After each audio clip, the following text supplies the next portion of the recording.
नमस्कार दोस्तों, बात करेंगे तबलीगी जमात के बारे में।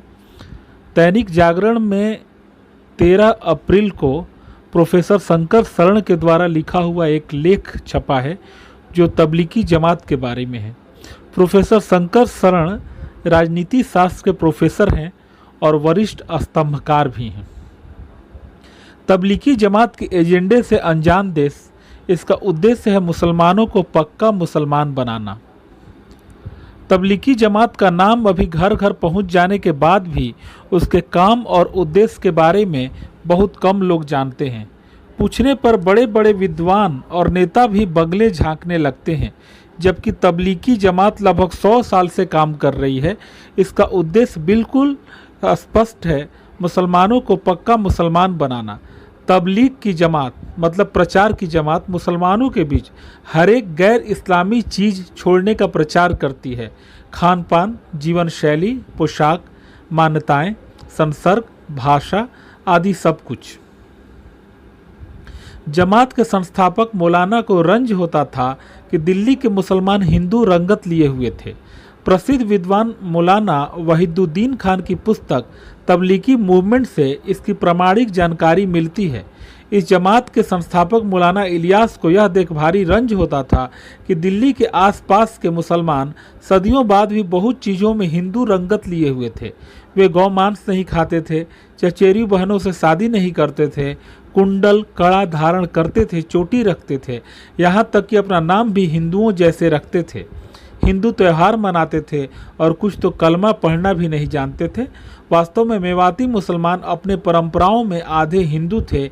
इसी से क्षुब्ध होकर मौलाना इलियास ने मुसलमानों को कथित तौर पर सही राह पर लाना तय किया। हिंदू प्रभावित मुसलमानों को इस्लामी प्रशिक्षण देकर उन्हें नया मनुष्य बना दिया गया। मौलाना इलियास ने मुसलमानों में हिंदू प्रभाव का कारण मिलजुल कर रहना समझा था। उनकी समझ से इसका उपाय उन्हें हिंदुओं से अलग करना था ताकि मुसलमानों को बुरे प्रभाव से मुक्त किया जाए।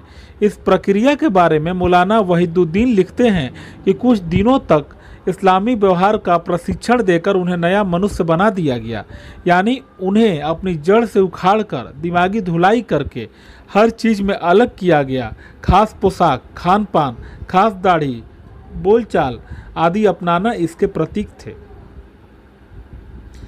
तबलीगी जमात का मिशन है हिंदुओं के साथ मिलजुल कर रहने वाले मुसलमानों को अलग करना।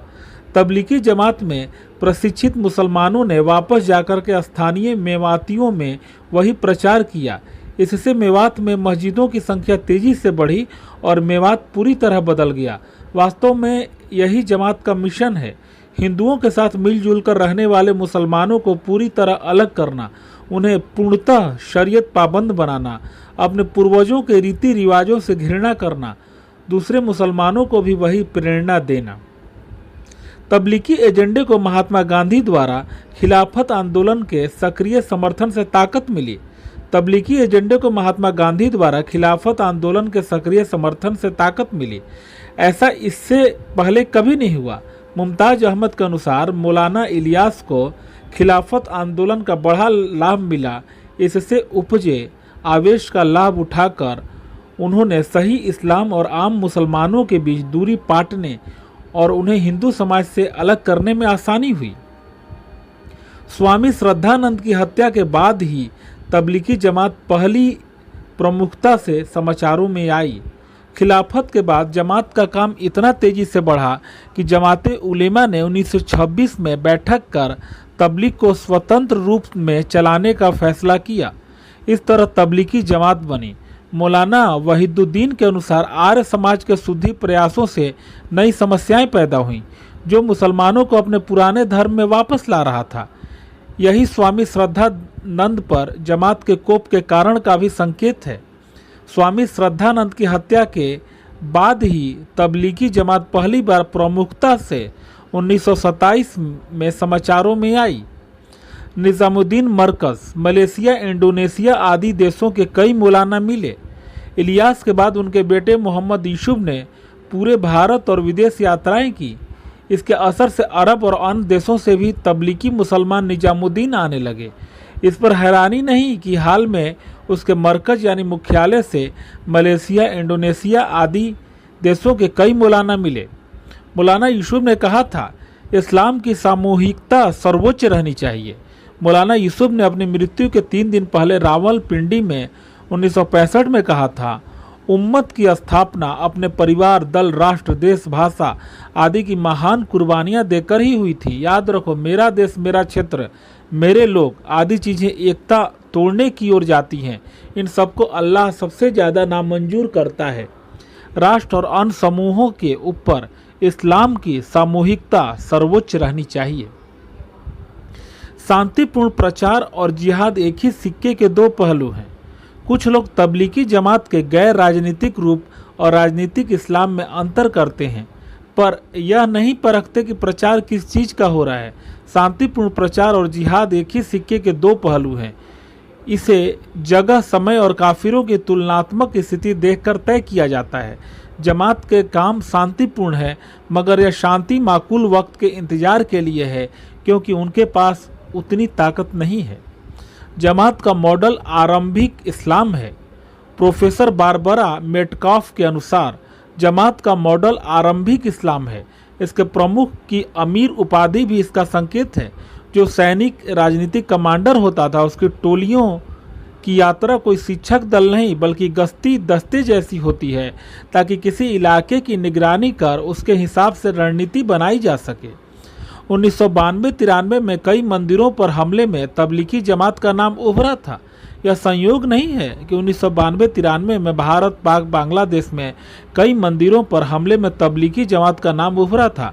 न्यूयॉर्क में आतंकी हमले के बाद तो वैश्विक अध्ययनों में उसका नाम बार बार आया।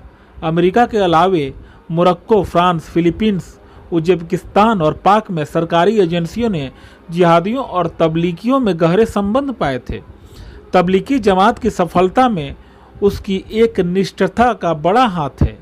तबलीगी जमात की सफलता में उसकी एक निष्ठता का बड़ा हाथ है। वे पदों, कुर्सियों के फेर में नहीं रहे। वे हिंदू नेताओं, बौद्धिकों के अज्ञान का भी चुपचाप दोहन करते हैं। इसलिए उनका अंतर्राष्ट्रीय केंद्र राजधानी दिल्ली में एक पुलिस स्टेशन के समीप होने पर भी बेखटके चलता रहा। हमारी पार्टियों ने राष्ट्रवादी मुसलमान कहकर उन्हें महिमा मंडित किया। वस्तुतः हमारी पार्टियों ने राष्ट्रवादी मुसलमान कहकर जिन्हें महिमा मंडित किया, वे अधिकांश पक्के इस्लामी थे। मौलाना मौदूदी, मशरिकी, इलियास, अब्दुल बारी आदि उनके द्वारा मुस्लिम लीग के विरोध के पीछे ताकत बढ़ाकर पूरे भारत पर कब्जे की मंशा थी। इसी को कांग्रेसियों ने देशभक्ति कहा। वही परंपरा भाजपा ने भी अपना ली। इस प्रकार हमारे दल विविध इस्लामी नेताओं, संस्थानों, संगठनों आदि को सम्मान, अनुदान, संरक्षण तो देते रहे, पर उनके काम का आकलन कभी नहीं करते। फलतः दोहरी नैतिकता और छद्म के उपयोग से पूरा देश गाफिल रहता है। इसलिए भारत में तबलीगी जमात का काम अतिरिक्त सुविधा से चलता रहता है। दोस्तों, आपको एक बार फिर से बताना चाहूँगा, यह लेख प्रोफेसर शंकर शरण द्वारा लिखा हुआ है और यह 13 अप्रैल के दैनिक जागरण में प्रकाशित हुई है।